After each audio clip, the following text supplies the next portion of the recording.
हे कृष्ण करुणा सिंधु दीनबंधु जगतपति गोपीशा गोपिका कांत राधा कांत नमस्ते। O Lord Supreme, the embodiment of your mercy, the Lord of those who are fallen and poor, the Lord of this whole universe,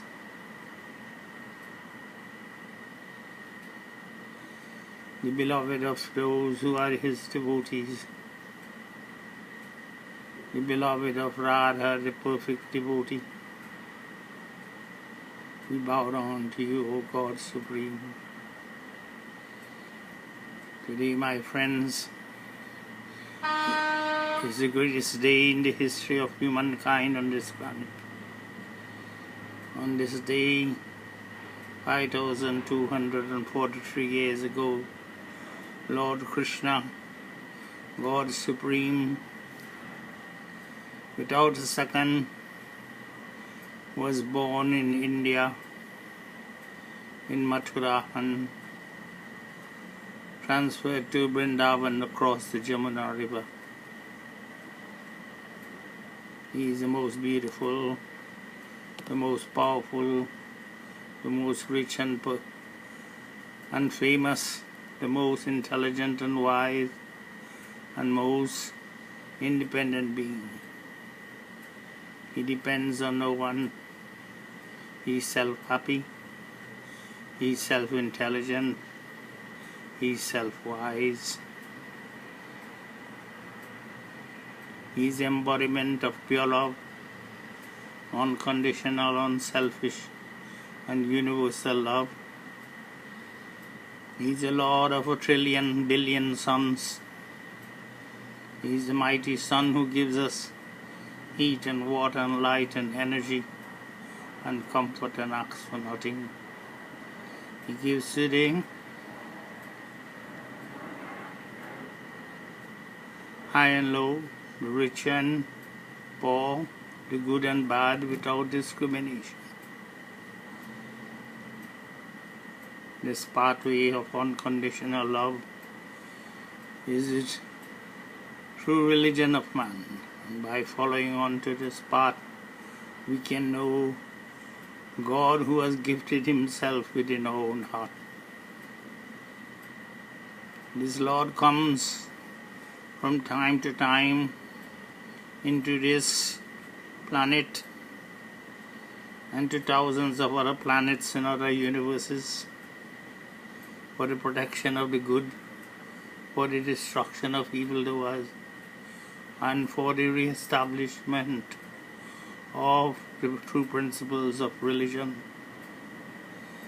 discipline, duty, knowledge, devotion, and aspiration to perfection, with honesty, integrity, courage, and to produce things of quality, and to act with quality in whatever we do or make. This Lord not only demonstrated pure love in the pastimes of Vrindavan, but this Lord also was a kingmaker. He instructed his disciple, friend, and devotee Arjun to become perfect in his duty as a warrior, to become perfect in his duty in fighting and upholding the principles of justice, liberty, security, and prosperity in India.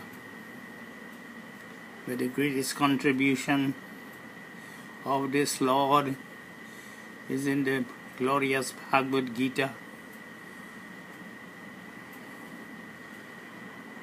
Song of God, gospel of perfection. The gist of this conversation between himself and his disciple Arjun is: do not hurry, do not worry, do not be sorry, do your work and duty perfectly with love and with perfection, and in doing so you will acquire all the material needs for your body, and to focus on God Supreme by good deeds, by deep prayer and meditation. Because without meditation there is no peace, and without peace there can be no happiness. This Lord in the glorious Bhagwat Gita, which is the favorite book of Mahatma Gandhi and Robert Oppenheimer, the maker of the atom bomb, he outlines all the principles of religion and shows in his Vishwarup that he is the Lord of all creation, not only of this creation but of many, many other creations, and that he has gifted himself in the heart of every living being. And human beings who have the propensity to remain like animals can extricate themselves from this animal nature and rise up to divine nature by doing good deeds, by loving and giving and sharing and caring, and being less selfish and be more generous, but be focused on God. Tasmata sarveshu kaleshu mamanusmara yudhyaja. He is saying to Arjun, "O my dear Arjun friend, you must remember me always. Even while you are fighting, you must remember me. For I am seated in your heart. Sarvasya chaham hridhi sanivishtu mataha smritirjnanam apohanam cha." And from me, O Arjun, comes wisdom, comes remembrance, and come forgetfulness. So human beings are given a long rope. If they want to forget God, they can forget God. But there are consequences. That this universe is governed by the greatest scientific law, which is cause and effect. And by our own actions, we make our destiny before. Also, that this life, this single life, is not the only life. That we have many, many times been born before and lived before. And in the future, many times we will be born and live before. But we can extricate ourselves from material suffering by finding God within ourselves. And by finding God within ourselves, we'll find that we have one nature with God, and that our suffering, time and space will disappear, and the Lord himself, if we become his devotee, he shall come himself with his own hand and take you to him. Teshamaham samudharta mrityu sansara sagara bhavami chap shirat partha maya vashita shedasam. O Arjun, I will come at the end of life, at the time of death. If you have practiced the discipline of learning to meditate on me and fixing your mind on me, and at the time of death, I will certainly meet you and take you unto myself. So, my friends, we have the words of Lord Krishna himself on this auspicious occasion of his birth to 5,248 years ago. His message of unconditional love, of perfection, of discipline, duty, knowledge, devotion, and perfection in the creation of quality.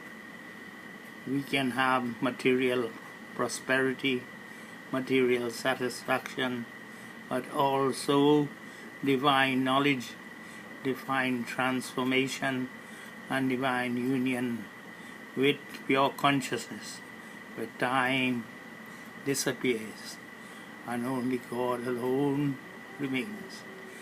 The universe is a manifestation of the energy of God.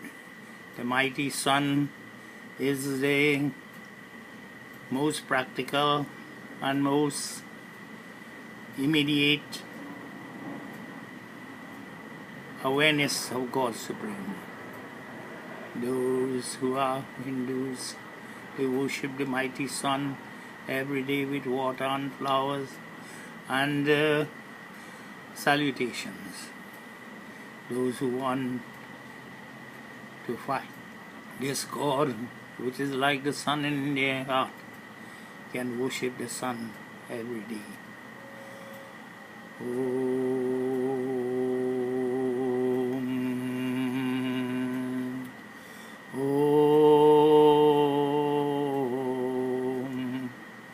Om Krishnaya Namaha. Om Krishnaya Namaha. Om Sri Hari Govindaya Namo Namaha. Om Shanti Shanti Shanti.